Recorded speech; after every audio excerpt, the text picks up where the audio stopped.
का शायद मुझे, हाँ, हाँ, रिकॉर्डिंग हो अभी रही है। आया। जय जिनेन्द्र सभी को। परमा का ऑनर सेमेस्टर 10 की क्लास स्टार्ट हो रही है। ये रिकॉर्ड तो हो रहा है, पर रिकॉर्ड कहाँ हो रहा है वो मुझे नहीं आइडिया है, कह नहीं सकती मैं कि वो कितना सपोर्ट करेगा। तो कोशिश करते हैं, क्लास स्टार्ट करते हैं। मंगलाचरण लीजिए आप लोग, और मैं उसको शेयर करने की कोशिश करती हूँ। आप मंगलाचरण कीजिए। ओ, अब मैं इसको मिनिमाइज नहीं कर सकती हूँ, तो मैं शो कैसे करूंगी? रिकॉर्डिंग हो रही है तो मैं मिनिमाइज नहीं कर, हाँ, ऐसा कर सकती हूँ। ठीक है। आपको दिख रहा है क्या स्क्रीन? मैम अभी स्क्रीन तो आपकी फेस ही आ रहा है मतलब। अच्छा, ठीक है। ओके, अब आ जाएगा। अभी आ रहा है, मंगलाचरण आ रहा है। मंगलाचरण दिख रहा है ना अब तो?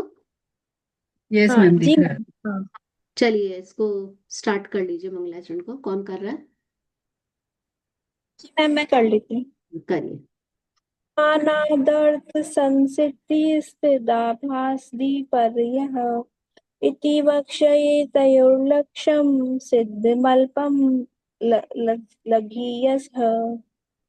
हाँ, प्रमाणादर्थ संसिद्धि तदाभासाद विपर्ययः इति वक्ष्ये तयोर्लक्ष्म सिद्धम अल्पम लघीयसः। जब भी मंगलाचरण करते हैं तो हर बार मैं सोचती हूँ कि उसको बता दूंगी, लेकिन फिर मैं रह जाती हूँ, क्योंकि वो मेरा भी थोड़ा सा टेंशन नहीं जाता वो सबको करने के चक्कर में। ध्यान दीजिएगा अब नेक्स्ट है। अभी हमारा दो क्लास हमारे लोगों की नहीं हो पाई है, तो थोड़ा सा किसी को याद है हम लोग क्या क्या कर चुके थे तीसरे अध्याय में? कुछ ख्याल आता है तीसरे अध्याय में हमने क्या किया था? परोक्ष प्रमाण की चर्चा, अच्छा, किस अधिकार किस परिच्छेद में की थी हमने? तृतीय परिच्छेद में मैम। द्वितीय परिच्छेद में की थी। और जी। चौथा, पांचवा, छठा को हमने अलग से देखा था, प्रमाण वगैरह बताया गया था वहां पर। अब हम तीसरी परिच्छेद के अंदर परोक्ष प्रमाण के भेदों जो है ना 5, तो उसमें सब तर्क से कैसे अ, साबित किया जाता है, वो हम लोगों ने किया था। हाँ, तो तीसरे परिच्छेद में हमने देखा था कि परोक्ष प्रमाण है वो कैसा है? प्रत्यक्ष प्रमाण से भिन्न स्वरूप वाला है। ठीक है, प्रत्यक्ष प्रमाण हमने दूसरे परिच्छेद में देख लिया, तो अब वो तो हमको पता है, विशद ज्ञान वगैरह सब। अब उससे जो भिन्न है वो परोक्ष प्रमाण है। और फिर परोक्ष प्रमाण के हमने 5 भेद देखे थे, और ये भी जाना था कि वो सब एक के बाद एक होते हैं। मतलब अगर दूसरा भेद हो रहा है तो पहले के साथ होगा, पहला हो रहा है तो वो पहले प्रत्यक्ष आदि के साथ होगा। तो 5 भेद थे: स्मृति, प्रत्यभिज्ञान, तर्क, अनुमान, आगम। रीटा जी, आप है ना माइक माइक को म्यूट कर लीजिए। जी स्मृति, मैम। विज्ञान, तर्क, अनुमान और आगम, इनकी नामों की चर्चा की पहले तो आचार्य ने। और फिर उसके बाद में स्मृति का स्वरूप बताना शुरू किया। क्रम से वो सारे भेदों की चर्चा कर रहे हैं। तो स्मृति में किसको कहा था? धारणा ज्ञान। धारणा ज्ञान की प्रकटता को, है ना, उसके कारण जो प्रतिभास होता है उसको क्या कहा था? स्मृति कहा था। फिर उसका उदाहरण दिया था नेक्स्ट सूत्र के अंदर, वह देवदत्त है। और फिर नेक्स्ट सूत्र में प्रत्यभिज्ञान का उन्होंने स्वरूप बताया, उसके 5 भेदों की चर्चा की और 5 भेदों के उदाहरण बताए थे, एक के बाद एक सूत्र के अंदर। ठीक है ना? तो प्रत्यक्ष दर्शन और स्मृति का जो जोड़ रूप ज्ञान है उसको क्या कहा था? प्रत्यभिज्ञान। ठीक है।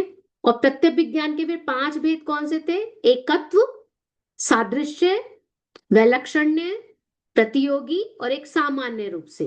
ये जब शब्द हम कहते हैं तो आपको वो स्वरूप और उसके उदाहरण ख्याल में आने चाहिए माइंड में। फिर उसके बाद हमने नेक्स्ट जो परोक्ष प्रमाण का भेद था, तर्क, उसका स्वरूप समझा, उसका कारण समझा, कि अन्वय और व्यतिरेक के निमित्त से होने वाले व्याप्ति ज्ञान को क्या कहते हैं? तर्क कहते हैं। अन्वय व्यतिरेक शब्द का प्रयोग नहीं किया था आचार्य ने। आचार्य ने कौन से शब्दों का प्रयोग किया था? उपलम्ब और अनुपलम्ब। अनुपलब्ध। हाँ, उपलम्ब और अनुपलम्ब शब्दों का प्रयोग किया था। फिर उसके बाद में उन्होंने 10वें सूत्र के अंदर अनुमान का लक्षण बताया था, अनुमान प्रमाण का लक्षण बताया। यहां तक की चर्चा हम लोग पिछली क्लास के अंदर कर चुके हैं, पिछले हफ्ते कहना चाहिए मुझे, वो तो वहां पर हम कर चुके हैं। अब हमारे को आगे 11वें सूत्र से शुरू करना है और आज हम 22 सूत्र तक खत्म कर देंगे। जो भी उसके बाद में क्या है, फिर थोड़ा छोड़ छोड़ करके सूत्र हैं, उनको हम थर्सडे के दिन इस परिच्छेद को पूरा कर देंगे। तो इस तरह से ये वीक के अंदर ही हमारा पहला पेपर पूरा हो जाएगा। अब हम देखते हैं तीसरे परिच्छेद के अंदर 11वें नंबर का सूत्र है। पेज आपका कौन सा है 11वें सूत्र का? 37 नंबर का पेज है। ठीक है, 11वें सूत्र में क्या कहा? अब यहां पर अब आचार्य, क्योंकि व्याप्ति की बात कर ली थी ना, अन्वय व्यतिरेक व्याप्ति की बात की थी, वहां पर साधन साध्य की चर्चा कर ली थी, तो अब उन्होंने क्योंकि व्याप्ति की प्रवृत्ति बता दी थी 90वें सूत्र में, तो अब यहाँ पर वो क्या बता रहे हैं, जो साधन था, साधन और साध्य की चर्चा, और सब साधन किसे कहते हैं, साध्य किसे कहते हैं, वो एक्सप्लेन करने जा रहे हैं। तो सबसे पहले उन्होंने साधन की चर्चा की है कि साधन क्या होता है। अब साधन शब्द हमने कहाँ कहाँ प्रयोग किया था? साधन का, साधन शब्द का प्रयोग हमने कहाँ कहाँ किया था? अनुमान में मैम, तर्क में और व्याप्ति में और अनुमान में, है ना? इन सब जगह पे हमने प्रयोग किया था साधन का। तो साधन समझना जरूरी है। तो अग्नि के ज्ञान का हेतु क्या है? धुआं। तो धुआं रूप हेतु से अग्नि का हमने ज्ञान किया, तो धुआं क्या हो गया? हेतु या साधन क्या हो? तो और अग्नि क्या है? साध्य। ये चर्चा हमने, इतनी तो चर्चा हमने कर ली थी, है ना? अब हम सूत्र देखते हैं। साध्य अविना भावित्वे निश्चितो हेतु। हेतु, हेतु में प्रथमा विभक्ति है, हेतु को बता रहे हैं कि साध्य अविना भावित्वेन, साध्य अविना भावित्वेन, साध्य के बिना जो ना हो, या साध्य के साथ जिसका अविना भाव निश्चित हो, उसको क्या कहते हैं? हेतु कहते हैं। हेतु, साधन कहो, हेतु कहो, एक ही बात है। ठीक है ना? साध्य और साधन हमने दो शब्द पढ़े हैं, तो हम अभी साधन को बताने जा रहे हैं। तो साधन को बताने के लिए साध्य को तो लाना ही पड़ेगा। तो साध्य जिसके साथ में बिना मतलब जो हमेशा उसके साथ रहे, उसके बिना वो होए ही नहीं, उसको कहते हैं साधन। ठीक है, अब साध्य के साथ अविनाभाव रूप से रहना जिसका निश्चित होगा, उसको क्या कहते हैं? हेतु कहते हैं। अब अविनाभाव किसको कहते हैं? अविनाभाव की चर्चा करेंगे आचार्य आगे के सूत्रों के अंदर, उसके पूरे भेद प्रभेदों की चर्चा भी करेंगे। तो अविनाभाव का मतलब है अ मतलब नहीं, विना मतलब बिना, जिसके बिना नहीं होना, वो होगा अविनाभाव। जैसे धुआं बिना अग्नि के नहीं होता ना, तो धुआं रूपी साधन अग्नि का हेतु है। धुआं अग्नि का साधन है, धुआं अग्नि का हेतु है। क्यों है? क्योंकि धुआं का अग्नि के साथ अविनाभाव संबंध है। भाई ज्ञान और आत्मा का कौन सा संबंध है बताओ? कौन सा संबंध है ज्ञान और आत्मा का? ज्ञान के बिना आत्मा हो सकता है? नहीं मैम, अविनाभाव संबंध है। अविनाभाव संबंध हो गया। तो ज्ञान क्या हो गया? आत्मा का हेतु हो गया, क्योंकि ज्ञान से ही आत्मा की पहचान होती है। अच्छा, नमक और खारेपन में देखें तो खारेपन का नमक के साथ कैसा संबंध है?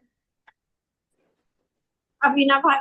अविनाभाव है। सिंपल सी बात है ना, जो जिसके बिना ना रहे। अभी अगर हम मिठास और शक्कर की बात करें, तो मिठास का शक्कर के साथ अविनाभाव है। हर जगह लगा लो, खटास वटास वगैरह जो भी चीजें हैं जो जिसके साथ हमेशा रहती ही रहती हैं, तो उसके साथ में उसका अविनाभाव संबंध हो गया।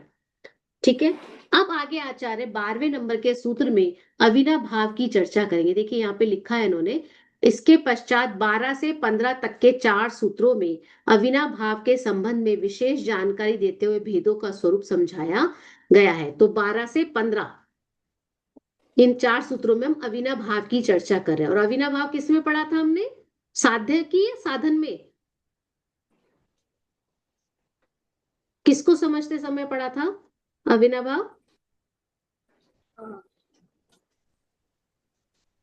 रुचिका जी? मैम धुएं, धुएं और उसमें अग्नि नहीं और धुआं अगर नहीं रीता जी, मैं पूछ रही हूँ अविनाभाव हमने किस में पढ़ा? साध्य में कि साधन में? मगर मिस दोनों में आएगा ना, क्योंकि दोनों की जरूरत पड़ती है। देखो अभी हमने जो सूत्र पढ़ा ना, मैं उसकी चर्चा कर रही हूँ। अभी आगे साधन में। अभी आगे तुमको फिर से कुछ चेंज मिल जाएगा तो फिर गड़बड़ हो जाएगी। अभी हमने क्या पढ़ा था, साध्य अविनाभावित्वे निश्चितो हेतु, आधे में पढ़ा मैम। है ना, ये पढ़ा है। तो साध्य का अभाव, साध्य के साथ अविनाभाव संबंध किसका होता है, हेतु में होता है, साधन के साथ होता है। साध्य का अविनाभाव संबंध हेतु में होता है, साधन के साथ होता है।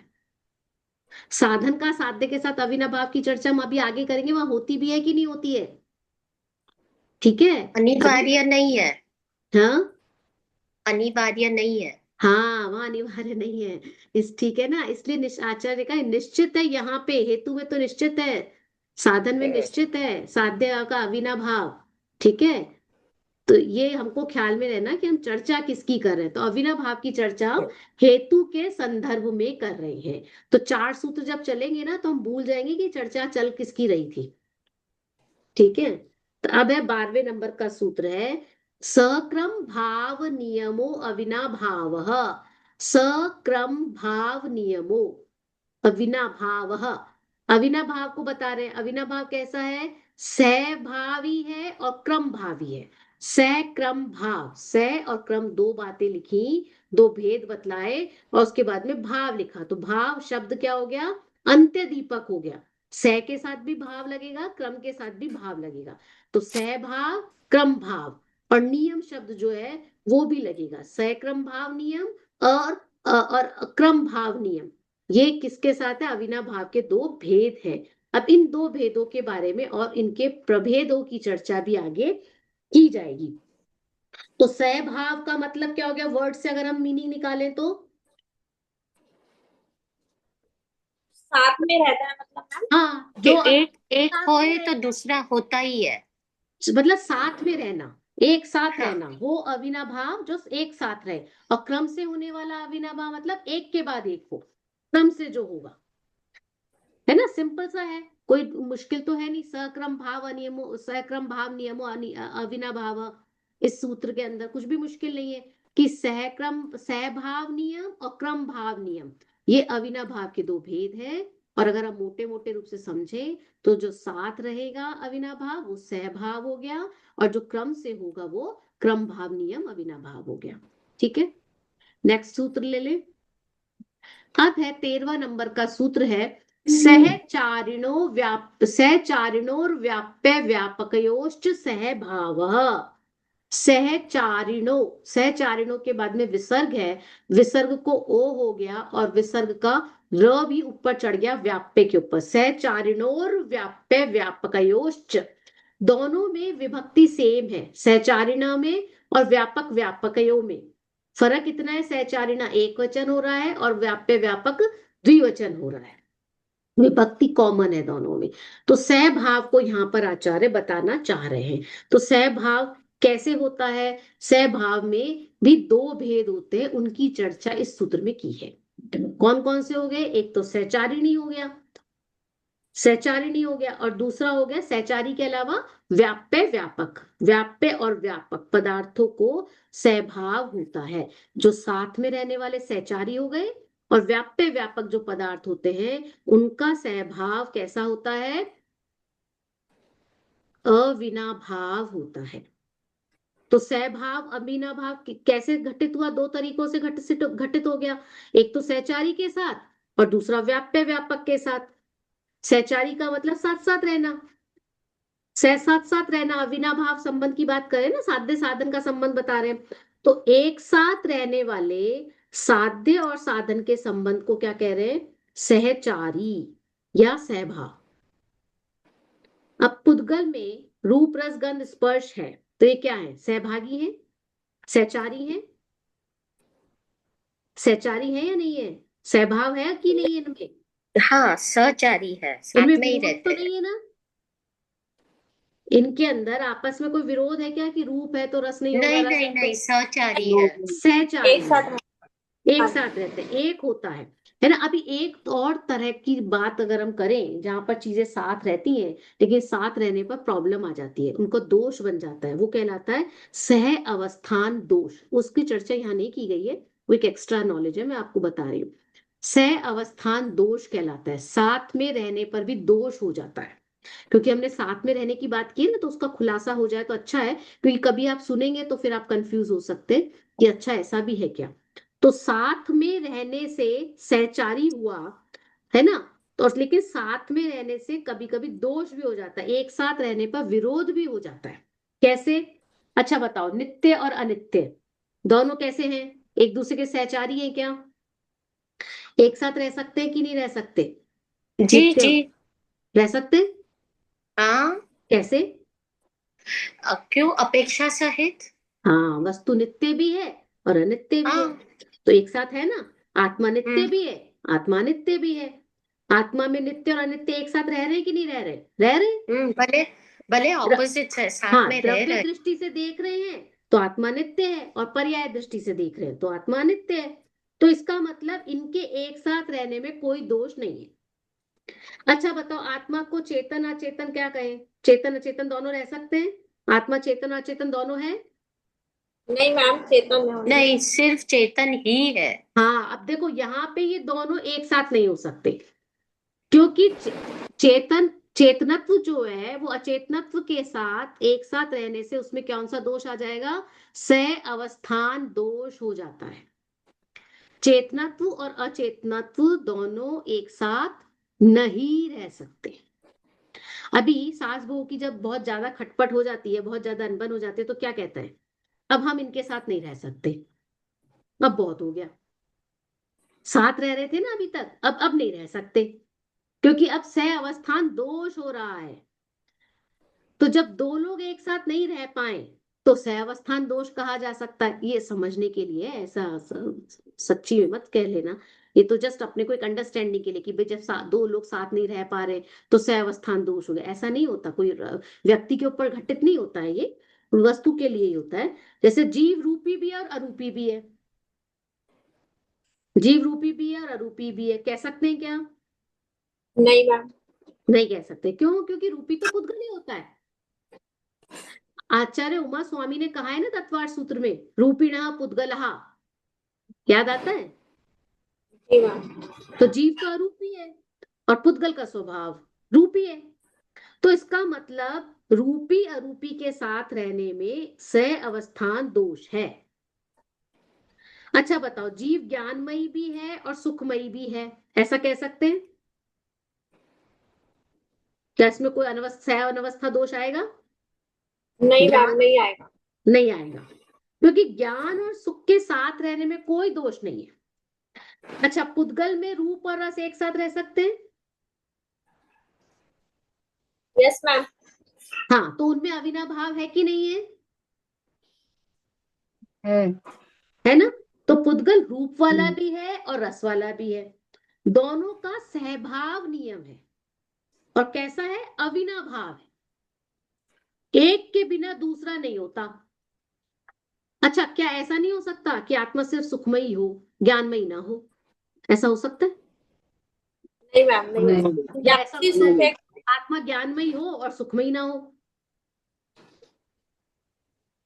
नहीं ज्ञान हो होगा तो सकता। मैम तो होगा ही होगा, नहीं होगा। हाँ, तो इसका नॉट। मतलब क्या निकला? सुख और ज्ञान का, और सुख के साथ ज्ञान का और ज्ञान के साथ सुख का अविनाभाव नियम संबंध है। ऐसे हम पुद्गल पे घटा सकते हैं। पुद्गल में भी रूप और रस का सहचारी अविनाभाव है, दोनों एक साथ रहते हैं, अविनाभाव संबंध है। उसमें रूप है तो रस भी है, रस है तो रूप भी है। ठीक है। अब वो बात अलग है हमें पता लगे कि नहीं लगे, कहाँ पता नहीं लगता? वायु का स्पर्श हमें समझ में आता है, ठंडी वायु गर्म वायु समझ में आती है ना, स्पर्श समझ में आता है। लेकिन वायु का रस तो बताओ, कैसी होगी खाने में? वो टेस्टी होगी वायु? तो क्या वायु में रस नहीं है? यहाँ पौद्गलिक वायु की बात कर रहे हैं, वायु का एक जीव की बात नहीं कर रहे हैं। तो वायु में रूप भी है, रस भी है और स्पर्श वाला भी है। और क्योंकि स्पर्श के साथ रूप का और रूप के साथ स्पर्श का अविनाभाव संबंध है। और कौन सा अविनाभाव? सहचारी अविनाभाव है। ये दोनों एक साथ रहते हैं, एक दूसरे के बिना नहीं रहते। बात समझ में आ रही है? सहचारिणो व्याप्य व्यापकयोश सहभाव है, इसमें हम सहचारी की बात कर रहे हैं। अच्छा, ज्ञान सुख वीर्य, इनका सहचारी अविनाभाव है, जी। ये एक दूसरे के बिना नहीं हो सकते। अच्छा, नींबू का रूप और नींबू का रस, इनमें सहचारी अविनाभाव है, जी। दोनों एक साथ रहते हैं। हम्म। चाहे आम पे लगा लो, किसी भी चीज के ऊपर रूप रस में लगा लो। नींबू का रस रूप के बिना रह सकता है क्या? नहीं। और नींबू का रूप रस के बिना रह सकता है क्या? No no. तो ये हो गया सहचारी अविनाभाव। रूप रस को छोड़कर नहीं होता, रस रूप को छोड़कर नहीं होता। तो उसको क्या बोल रहे हैं हम? सहचारी अविनाभाव। ऐसा नहीं होता कि पहले तो रूप हो जाए फिर रस आएगा, इन दोनों का फिर एक साथ रहना होगा तो फिर हम उस सहभाव को अविनाभाव कहेंगे, ऐसा नहीं है। सहचारी का मतलब है एक साथ रहना। समझ में आ गई बात? लेकिन कुछ चीजें ऐसी भी होती हैं जहां पे व्याप्य व्यापक पना भी रहता है सहभाव के अंदर। तो ये दूसरा भेद है व्याप्य व्यापक भाव का। व्याप्य और व्यापक हमने पहले भी कई बार सुना हुआ है। व्यापक क्या होता है? व्यापक, बड़ा, वो बड़ा होता है, सकल देश को लेने कर होता है, उसका एरिया अधिक होता है, जो अधिक देश में रहता है वो व्यापक होता है, बड़ा फैला हुआ, है ना। और व्याप्य मतलब छोटा, वो उसके अंदर है, वो एक देश है, अल्प देश में रहता है। बात समझ में आ रही है? व्याप्य और व्यापक के अंदर जी मैम। व्यापक बड़ा होता है और व्याप्य उसके अंदर होता है। जैसे पेड़ है, पेड़ और आम है, तो पेड़पना और आमपना। अब पेड़पना और आमपने में कौन सा व्यापक कौन सा व्याप्य होगा? जो मैंने बात कही आपको कि व्यापक बड़ा होता है, व्याप्य छोटा होता है, इस आधार पे बता सकते हो वृक्षपना और आम्रपने में, आम के पेड़ पने वृक्ष आमपने में वृक्ष तो कौन सा व्यापक है। वृक्ष? व्याप्य और है आम और है वो वृक्ष व्याप्य है। व्यापक है। वृक्ष व्यापक है और आम व्याप्य हो गया, व्याप्य है। है ना, क्योंकि आम पूरे पेड़ पर थोड़ी व्याप रहा है। भाई पेड़ में पेड़ पना तो फूल को भी कहा जा रहा है, फल को भी कहा जा रहा है, पत्ता भी है, टहनी भी है, सभी कुछ है, सभी को पेड़ कहते हैं। पर क्या आम को हम जड़ जड़ को आम कहेंगे, पत्ते को आम नहीं कहेंगे, फूल को कहेंगे? हम नहीं। आम के फल को आम कहते हैं, हम आम के फूल को आम का फूल कहते हैं, आम नहीं कहते। तो आम अल्प देश में हो गया, पर जो वृक्ष है वो पूरे प्रदेश में हो गया, पूरे देश में हो, सभी जगह हो गया। ऐसे शरीर पे घटा लो, घटा सकते हैं ना, शरीर पना पूरे शरीर में है तो शरीर व्यापक हो गया, और आंख नाक कान हाथ हमारे क्या हो गए? व्याप्य हो गए। तो व्यापक व्याप्य पदार्थों में भी अविनाभाव होता है, ये भी एक दूसरे के बिना नहीं हो सकते। बताओ, शरीर के अंदर हो सकता है क्या? आंख शरीर के बिना रह सकता है क्या? शरीर आंख के बिना रह सकता है कि? आप कहेंगे नहीं, काने लोग होते हैं ना, अंधे लोग होते हैं ना, कान अगर लूले लोग होते हैं ना, अरे वो उसके अंदर रहता है पार्ट। वो आप बस ये है कि बड़ा है छोटा है वो चीज अलग है, लेकिन वो उसका हिस्सा कहलाता है, पूरी तरह से अभाव नहीं होता। ऐसे ही पेड़ की टहनी को लेकर के कोई कहे कि क्या ये पेड़ है क्या, तो कहेंगे नहीं ये तो टहनी है। तो फिर टहनी है तो हटा दो, पेड़ नहीं है तो टहनी को हटा दो, यहां से हटा सकते हैं, तो पेड़ ही हटता है ना फिर वो। ऐसे ही शरीर के साथ में लगा लो, अंगों के अलावा थोड़ी शरीर कहलाता है। आंख और शरीर एक साथ है ना, चेहरा और शरीर एक साथ है। तो वृक्षत्व और आम्रत्व, ये इनमें कैसा हो गया? सहभावी अविनाभाव है। कैसा वाला है? व्याप्य व्यापक वाला। बात समझ में आई? 13वें सूत्र में क्या है? सहचारिणो व्याप्य व्यापकयोश्च सहभाव, की जो सहभाव है, कौन सा वाला सहभाव की बात कर रहे हैं हम? जो व्याप्य व्यापक। हमने अविनाभाव का जो एक भेद पढ़ा था सहभाव, उसके भेद की बात कर रहे हैं कि वो सहभाव दो तरह का है, सहचारी और व्याप्य व्यापक। ठीक है, यहाँ पे आप पढ़ेंगे तो सारी बातें लिखी हुई आपने पढ़ लिया था ना, वैसे भी ये सब तो रीडिंग कर ली थी ना एक जी क्लास में। हाँ, नेक्स्ट सूत्र पे चले, 14 नंबर। दूसरा भेद देखे, जो हमने अविनाभाव का एक भेद तो देख लिया, सहभाव। अब क्रम भाव को देख ले। अब क्रम भाव में तो क्रम होता है तो ऐसे ही होगा ना, कोई पहले कोई बाद में। क्रम हम किसी का बताते हैं तो ऐसे ही कहेंगे ना, ये पहले ये बाद में। तो वही चर्चा यहाँ पे है। पूर्वोत्तर चारिणो कार्य कारणयोश्च क्रम भाव। पूर्वोत्तर चारिणो, दो चीजें हैं इसलिए द्विवचन का प्रयोग है, कार्य कारण में भी दो चीजें इसलिए द्विवचन का प्रयोग है। अरे यहाँ पे हमारी मीटिंग 10 मिनट में एंड होने वाली है क्योंकि लाइव नहीं जा रहा है। ये मेरे पास में मेरे लैपटॉप पे रिकॉर्ड हो रहा है, लाइव नहीं जा रहा है। तो 10 मिनट में एंड हो जाएगी तो हमको फिर से स्टार्ट करनी पड़ेगी, तो आप लोग फिर से ज्वाइन हो जाना। ठीक है, इस सूत्र को मैं फटाफट खत्म कर देती हूँ। 14 नंबर का सूत्र है, पूर्व उत्तर चारिणो। पूर्व और उत्तर, आगे और पीछे। ठीक है ना, हमने अभी तक क्या पढ़ा था, क्रम भाव के अंदर हमने दो भेद कर लिए, पूर्वोत्तर पूर्वचर और उत्तरचर एक हो गया, दूसरा हो गया कार्य कारण। सहभाव के दो भेद कौन से थे, सहचारी और व्याप्य व्यापक भाव, है ना, ये पढ़ा था ना हमने अभी। जी तो साध्य और साधन क्या है, क्रम से होते हैं लेकिन फिर भी अविनाभाव से रहते हैं। भाई काल के भेद से क्रम पूर्वक होने वाले, काल के कारण ही तो क्रम से होंगे, आगे पीछे होंगे। तो साध्य साधन के संबंध को क्या कहेंगे, क्रम भाव, क्रम नियम भाव, सॉरी क्या कहना चाहिए इसको, क्रम भाव नियम अविनाभाव।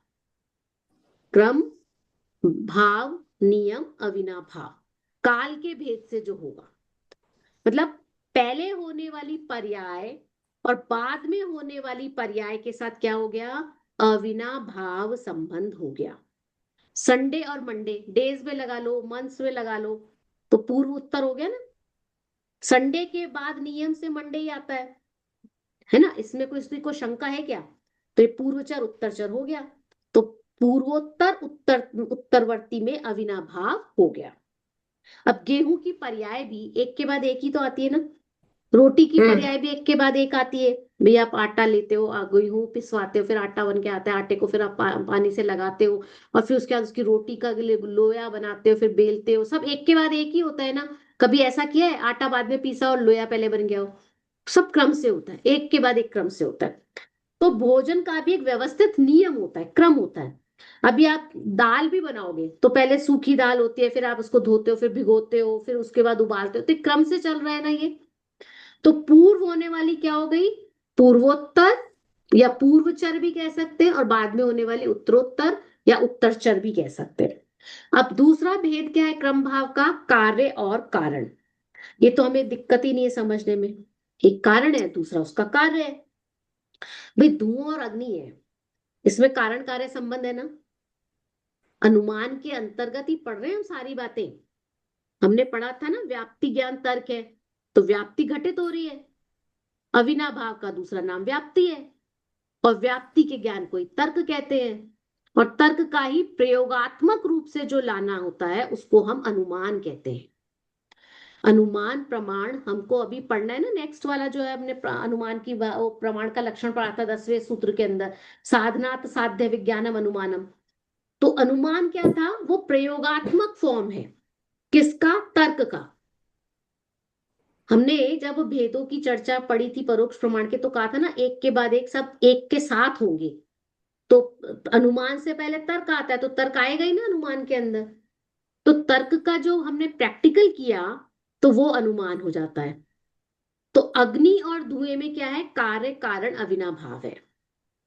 अच्छा, आम की ये जो पर्याय होती है, खट्टी मीठी पर्याय या हरी पीली पर्याय, ये क्या है, पूर्वचर उत्तरचर ही है ना, एक के बाद एक आती है। अब कली से फूल बनता है तो वहां भी यही पर्याय, एक के बाद एक दूसरी पर्याय आती है। फूल से फिर फल बन जाता है, वहां भी वही है। समझ में आ रहा है आपको, हम प्रैक्टिकल लाइफ में अगर हम देखेंगे तो हमको ये पूर्वचर उत्तरचर हमको दिखाई देते हैं। तो ये क्या है, ये सब किसके भेद कर रहे थे हम, क्रम भाव अविनाभाव के भेद पढ़ रहे थे। ठीक है, अब नेक्स्ट सूत्र है 15वें नंबर का सूत्र है तर्कात निर्णय।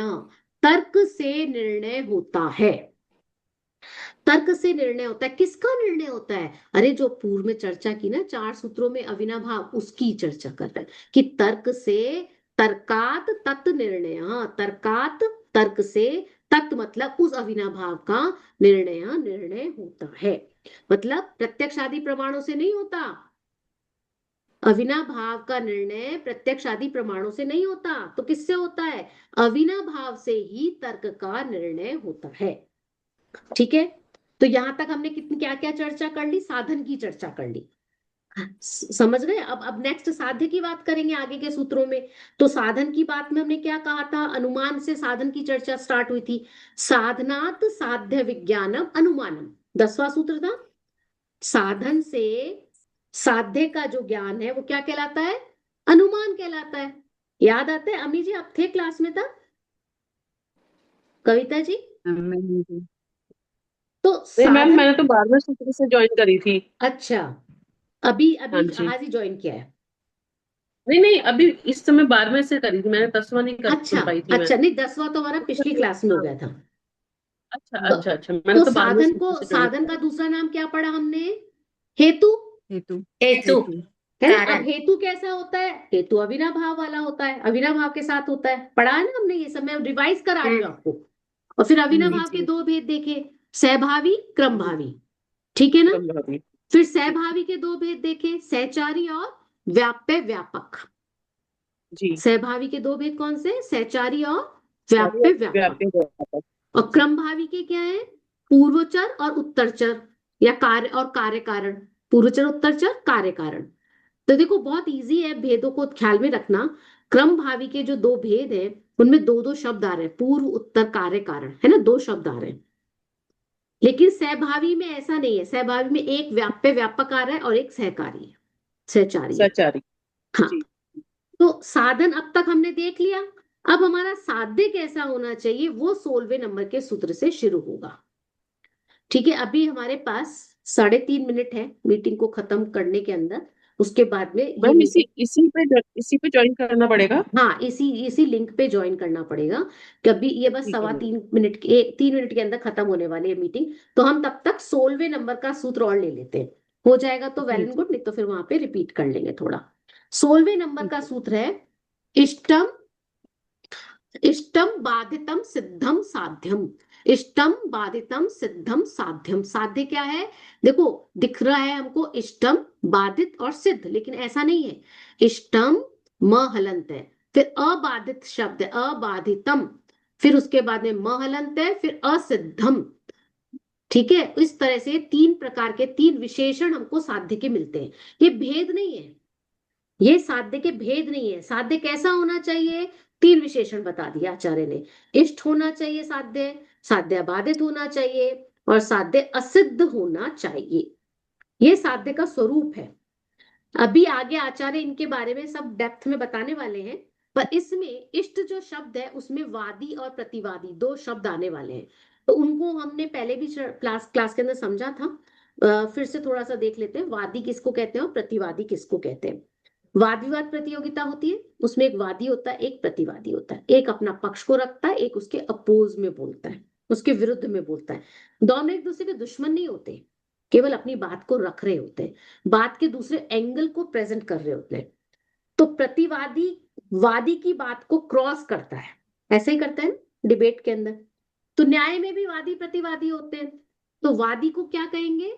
जो अपने पक्ष को सबसे पहले रखता है उसको कहते हैं वादी।